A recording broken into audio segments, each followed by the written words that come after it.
afternoon, ladies and gentlemen. Jai Hind.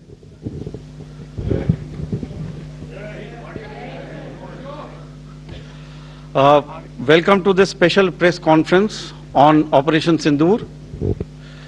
We will begin with opening statements by the three senior officers to my right here, who have been directly overseeing operations during Operation Sindoor. We have Lieutenant General Rajiv Ghai, Director General Military Operations, who will cover the aspects related to land domain.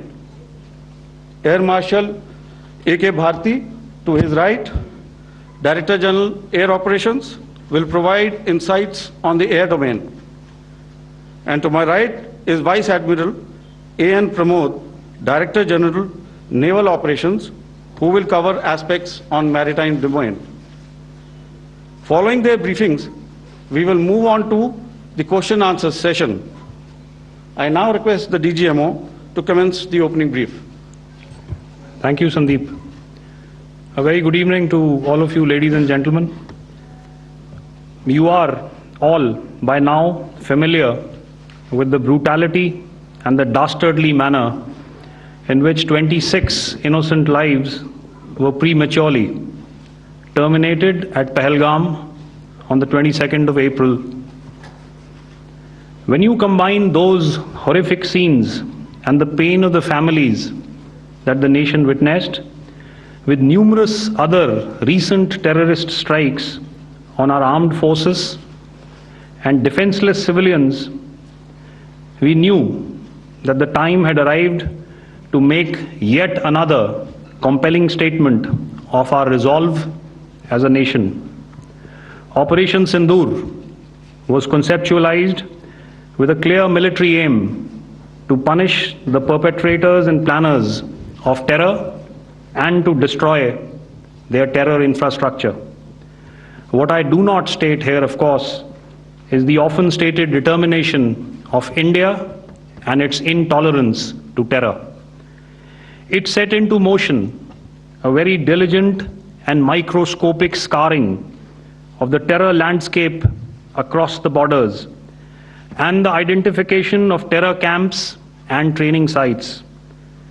The locations that emerged were numerous, but as we deliberated more, we realized that some of these terror hubs were now bereft of any presence and had preemptively been vacated, fearing retribution from us.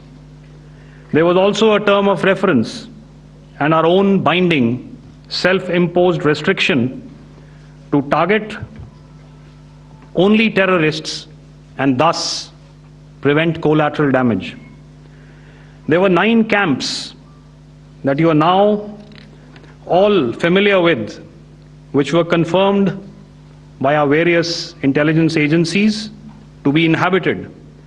Some of these were in POJK, while there were others that were located in the Punjab province in Pakistan.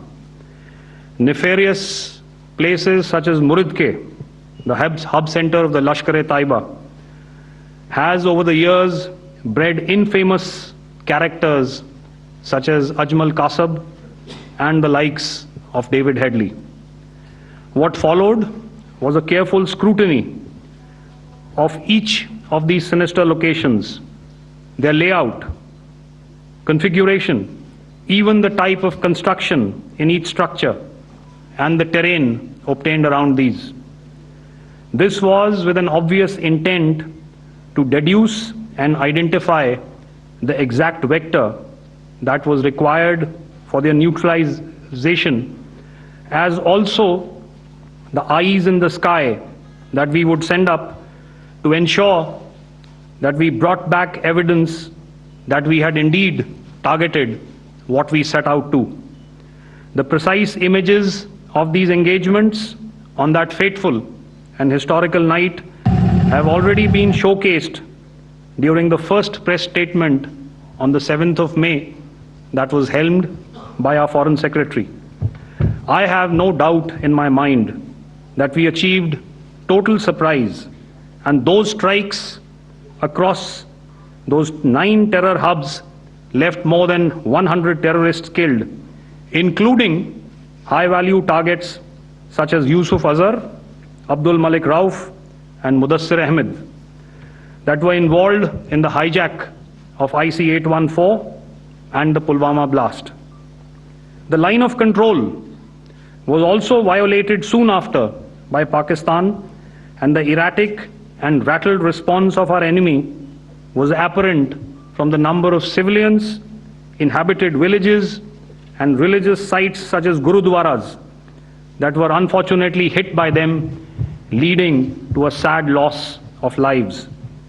The Indian Air Force played a major part in these strikes by engaging some of these camps, and the Indian Navy provided wherewithal in terms of precision munitions. The Indian Air Force obviously had their assets up in the sky, and I will here request Air Marshal Bharti, the Director General of Air Operations, to detail for you the methodology that the men in blue adopted to successfully manifest this mission. Thank you, Rajiv. A very good evening, ladies and gentlemen. It indeed is a difficult time that we have to come here like this and brief you. We could have done without this, but we had no choice. As the DGMO has detailed, the event was precipitated by the dastardly act at Pahalgam. The sequence of events have already been detailed. We carefully selected the targets, and out of the 9 selected targets, the target systems that were given to the Indian Air Force were the notorious training camps at Bhavalpur and Muridke, these being further from the international boundary. Through critical target system analysis, we analyzed what was to be done to annihilate these targets and plan to engage these targets with precision air-to-surface guided munitions so as to avoid collateral damage. The modalities of planning process I will not go through at this instant. However, what I would like to show you is the results that we achieved through our targeted airstrikes. Could I have the second slide, please?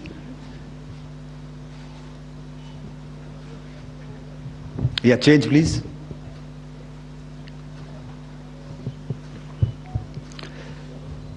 Okay. This is what the terror infra at Muridke looks like. If you see, north is as indicated, and to the right is east, where the international boundary lies. Could we have the next slide, please?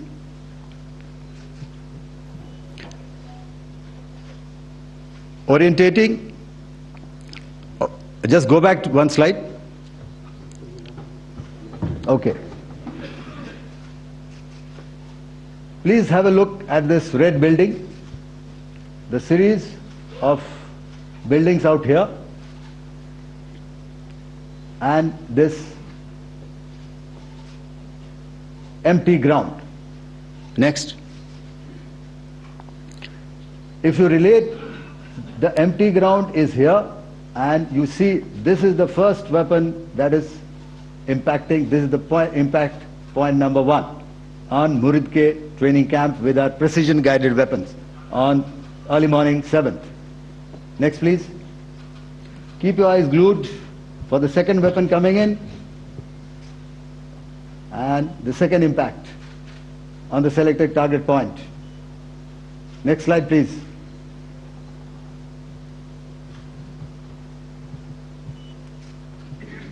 Third weapon, third impact. Continue. and fourth weapon, fourth impact.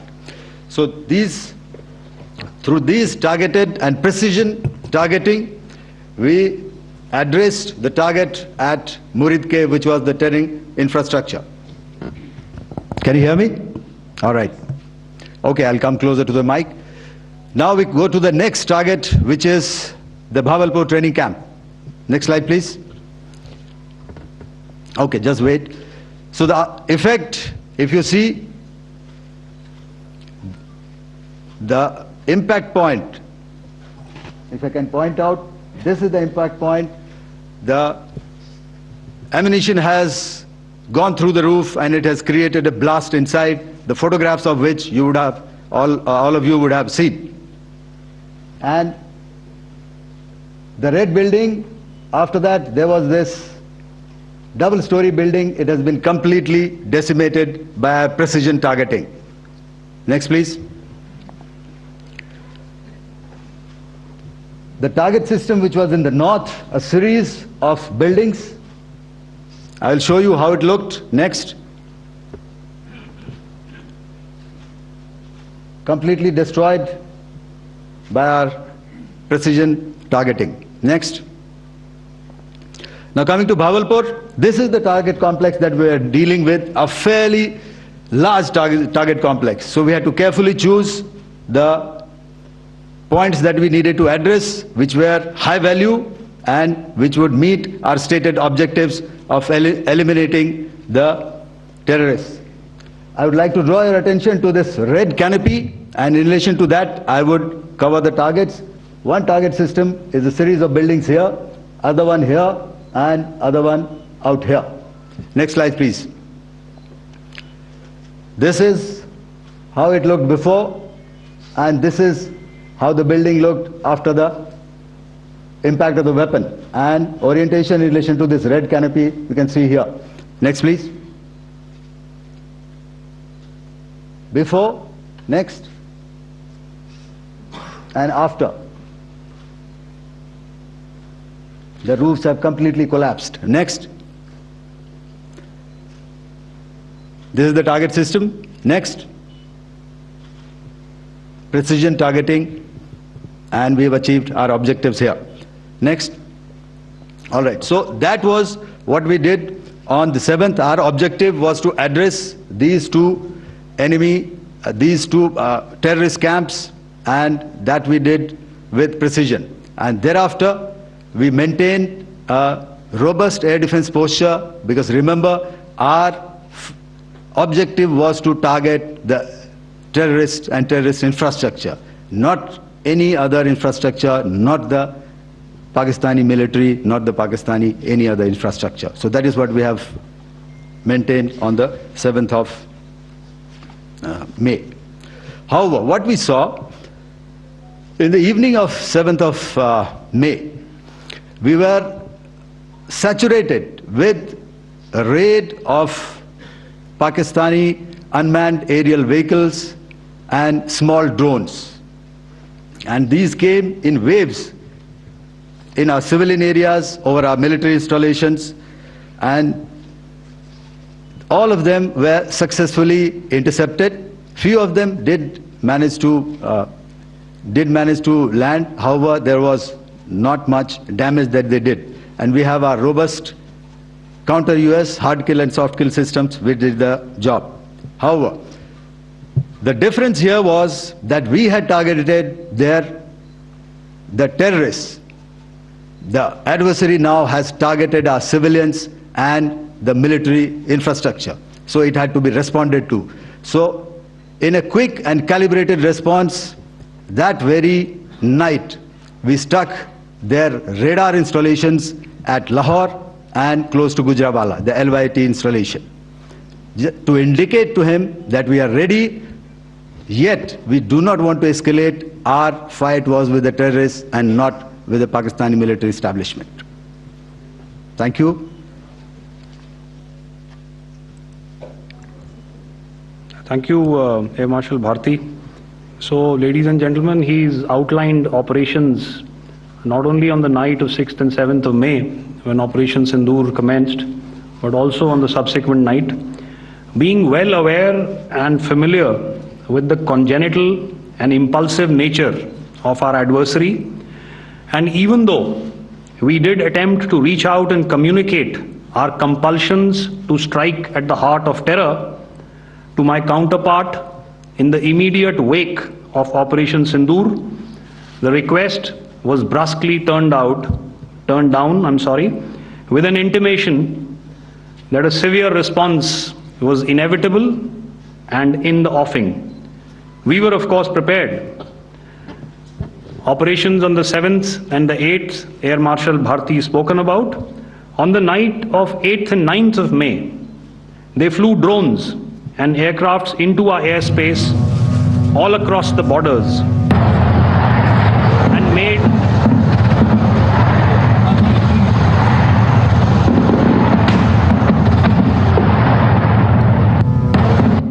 and made largely unsuccessful attempts to target numerous military infrastructure. Violations on the line of control by Pakistan also commenced yet again and precipitated into fierce arty engagements. The air operations on the night of 8th and 9th of May, I'll yet again request the DG Air Operations to cover.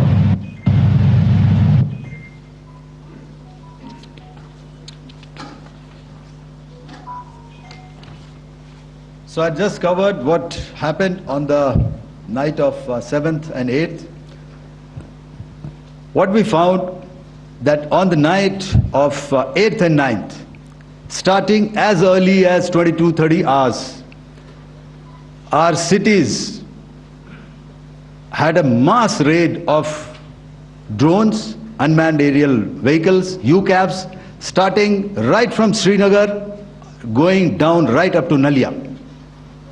It was a mass raid in waves, and it was relentless. However, we were prepared, and our air defense preparedness ensured that there is no damage on ground or to any of the intended targets that the enemy might have planned for. The difference between 7th night and 8th night was that on 7th night, he sent in his Yeha class of UAVs, however, these UAVs can go some distance, they are armed. However, on the 8th, less numbers of armed UCAVs were there or UAVs were there, and more numbers of quadcopters, maybe for surveillance or just for harassment of civilians. This continued till midnight. Our air defense preparedness ensured that there was no damage on the ground, either to the military installations or to the civilians. However, the enemy had yet again shown that he wanted to up the ante and he wanted a fight, and we were up to the task. In a measured and calibrated response, we once again targeted his military installations, which included his SAM sites at Malirkant. This also included his surveillance radar sites at Lahore and close to Gujranwala. These were suitably addressed, and thereafter his drone attacks continued even till morning, which we countered, and during the daytime there was some respite. Here I would like to bring out another aspect. What we found was that while the drone attacks were being launched from somewhere close to Lahore, enemy had allowed his civilian aircraft to also continue to fly out of Lahore. Not only his own aircraft, but international passenger aircraft, which is quite insensitive, and we had to exercise extreme caution, even at the cost of some tactical disadvantage, to ensure that there is no damage to any of the civilian aircraft. And this was also brought out in our press briefing during the day.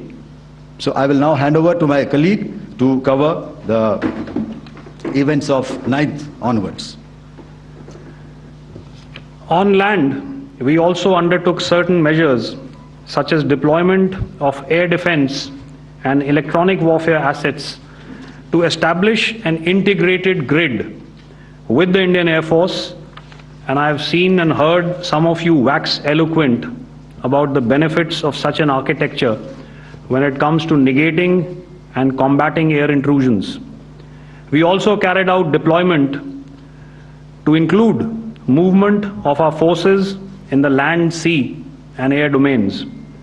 The night of the 9th and the 10th of May saw similar intrusions by drones and aircrafts, and this time there was a concerted effort to target airfields and some very, very important logistic installations, albeit yet again unsuccessful and denied gallantly and efficiently, I must say, by the integrated Indian Air Force and Indian Army Air Defense. We further strengthened our deployment and also initiated some pressure points to send a very clear and unambiguous message to the other side to desist from any misadventures on land. Some of the airfields and dumps saw repeated attacks in waves from the air. All were thwarted. The Pakistan Army has reported to have lost approximately 35 to 40 personnel in artillery and small arms firing on the line of control between the 7th and the 10th of May. What the other side had probably also not reckoned with was the speedy and precise turnaround and hit back by the Indian Air Force. And I will yet again ask Air Marshal Bharti to speak about these significant and game-changing strikes. I will thereafter request Vice Admiral Pramod, my colleague and Director General of Naval Operations, to tell us about some very telling naval maneuvers in the Arabian Sea that exerted pressure on the night of 9th and 10th of May. Over to you, sir. Thank you. Commencing about 2000 hours, that is 8 p.m. local time, on 8th of May, several Pakistani unmanned aerial systems, drones, combat vehicles attacked multiple IF bases. These included Jammu, Udhampur, Pathankot, Amritsar, Bhatinda, Nal, Dalhousie, Thois, Jaisalmer, Uttarlai, Falodi, Nalia. These were almost simultaneous and they came in waves. All our AD guns and other systems were waiting for them.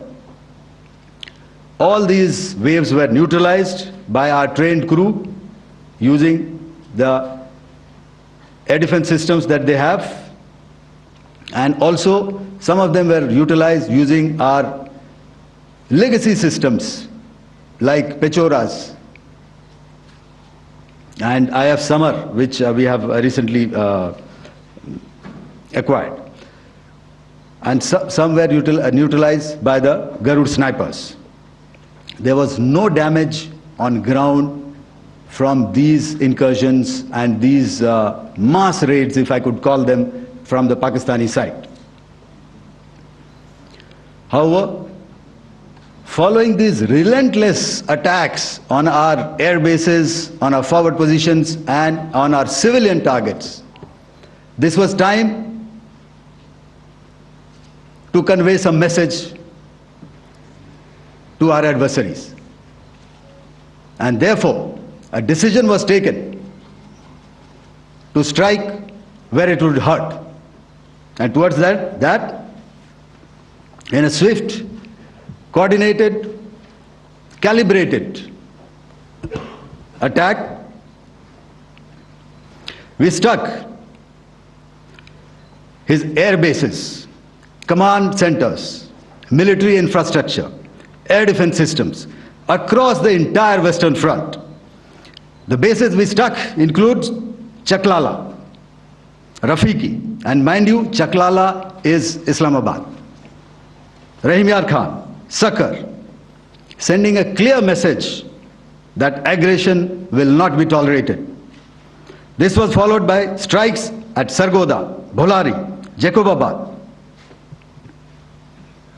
We also struck the C2 centers at Murid, the UAE complex at Murid, Rafiki, radar at Chunia, which I will show you, Rahim Yar Khan airfield, and the unmanned combat aerial vehicle hangar at Sakar. I would like to reiterate here that we have the capability to target every system at these bases and more. However, it was only a measured response to instill good wisdom to our adversary to refrain from further escalation. IF response was directed only at military installations, avoiding civilian and collateral damage. I would now like to show you some of the effects that have been achieved as a result of our air operation.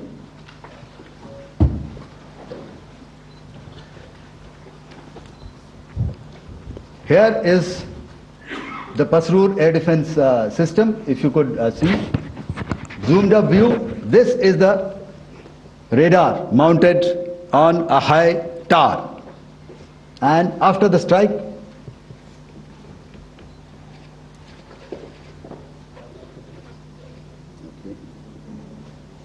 let me manage. Thank you. Can you hear me? Yeah, thank you. And after the strike, this is what has happened. This radar has been taken out, completely burnt. Next slide, please. The Chunia air defense radar, which was taken out on 7th and 8th. This is the radar site. A blown up photograph, once again, on a tower. Not very clear, but what you see very clearly is the after effect after we have struck. The radar head has been completely decapitated. Next slide, please. Arifwala air defense radar. In this complex, you see how it looked before, blown up image, and after really blown up. Next. Now coming to Sargodha airfield.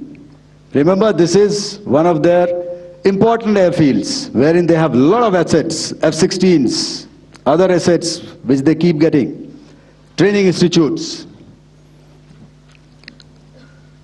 And we have stuck this airfield.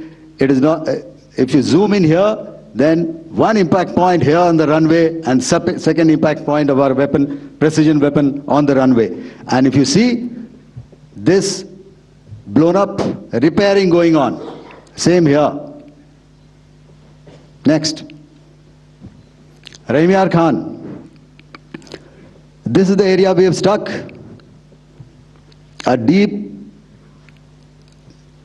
strike out here and one complex here. So this is how it looked before, and the same, you see a big crater, another crater here, and this complex after strike neutralized. Next. Chaklala airfield, Noor Khan, once again a major air base, a lot of their logistic assets out here. This was the chosen complex that we intended to strike and convey a message. Next slide, please. This is how it looked before, and this is how it looked after our strike. Next. Sakar. We chose the radar site at Sakar. This is the radar site, and after it was struck, this is the aftermath, completely burnt out. Next, please. Aircraft shelter. This is how it looked before the strike, and this is how it looked after the strike. The roof of the buildings completely caved in and burnt. Next. Bolari airfield, aircraft hangar. This is how it looked before, and this is how it looked after the precision strike. Next. Jacobabad aircraft hangar, and this is how it looked after. Next. So what I'm trying to convey here, ladies and gentlemen, is to start with, Our fight was neither with the Pakistani military nor with anybody else who's there on the other side. Our fight was with the terrorists. We neutralized the terrorists that we selected to be neutralized, and thereafter we only maintained the air defense posture. However, we were relentlessly pounded by waves after waves, night after night, by his UCAVs, by his drones, and by his other unmanned aerial systems. And that left us with no choice but to retaliate, and yet our retaliation was calibrated, it was graduated, and it was proportionate. Thank you.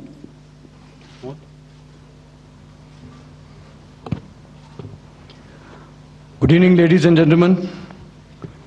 In the aftermath of the cowardly attacks on innocent tourists at Pahalgam in Jammu and Kashmir by Pakistani-sponsored terrorists on 22nd April, the Indian Navy's Carrier Battle Group, surface forces, submarines and aviation assets were immediately deployed at sea with full combat readiness in concert with the joint operation plan of the Indian Defence Forces. You may be aware that we tested and refined tactics and procedures at sea during multiple weapon firings in the Arabian Sea within 96 hours of the terrorist attack. The aim was to revalidate our crew, armament, equipment and platform readiness to deliver various ordnance on selected targets precisely.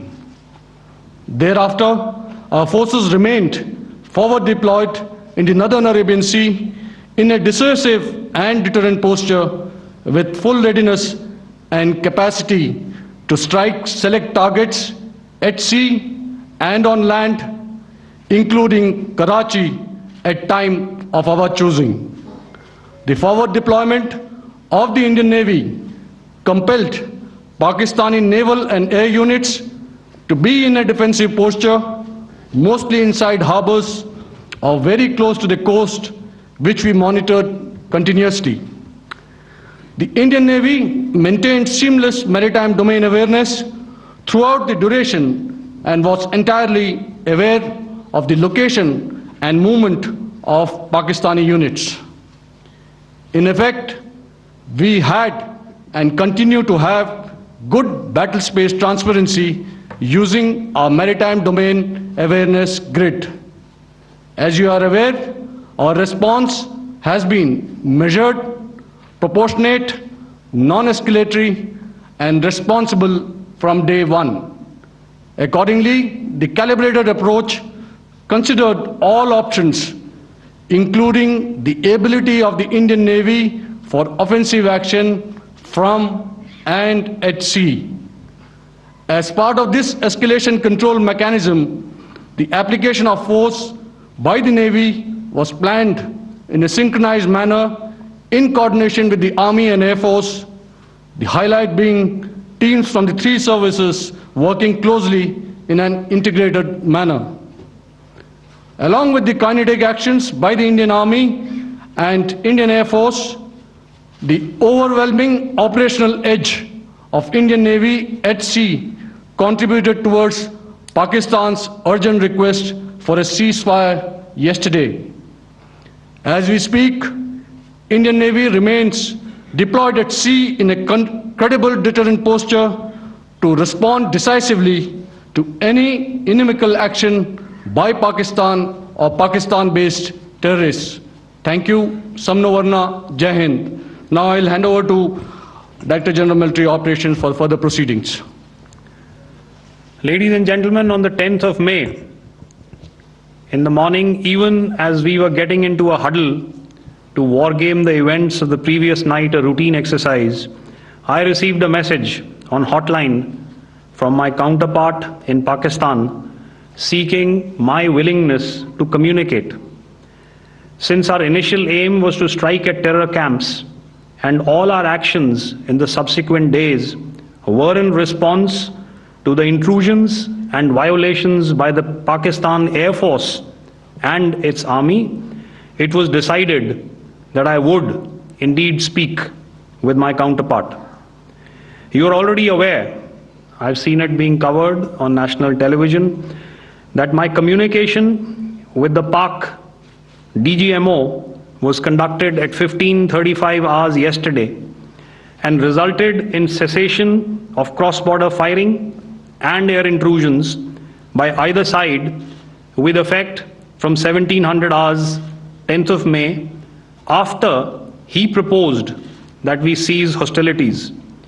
We also decided to further speak on the 12th of May, that's tomorrow, at 1200 hours, to discuss the modalities that would enable the longevity of this understanding. However, disappointingly, and must I add, expectedly, it took only a couple of hours for the Pakistan Army to violate these arrangements by cross-border and across the line of control firing, followed by drone intrusions across the expanse of the Western Front through last night and in the early hours of the morning today. These violations were responded to robustly and dealt with as they must be. We have earlier today sent another hotline message to my counterpart highlighting these violations of the understanding between the DGMOs on the 10th of May and our firm and clear intent to respond to these fiercely and punitively, if repeated tonight, subsequently, or later.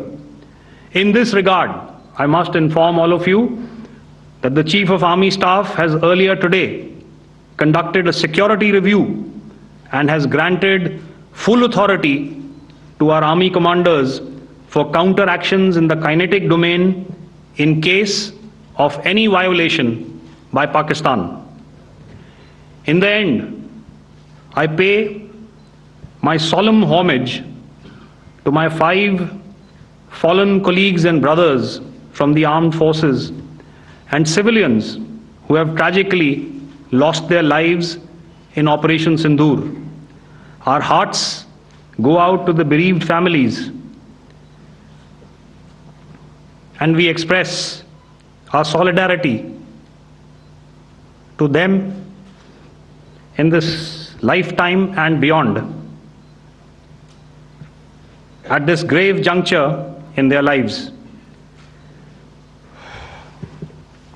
Their sacrifices shall always be remembered and spoken of in glowing terms by a grateful nation.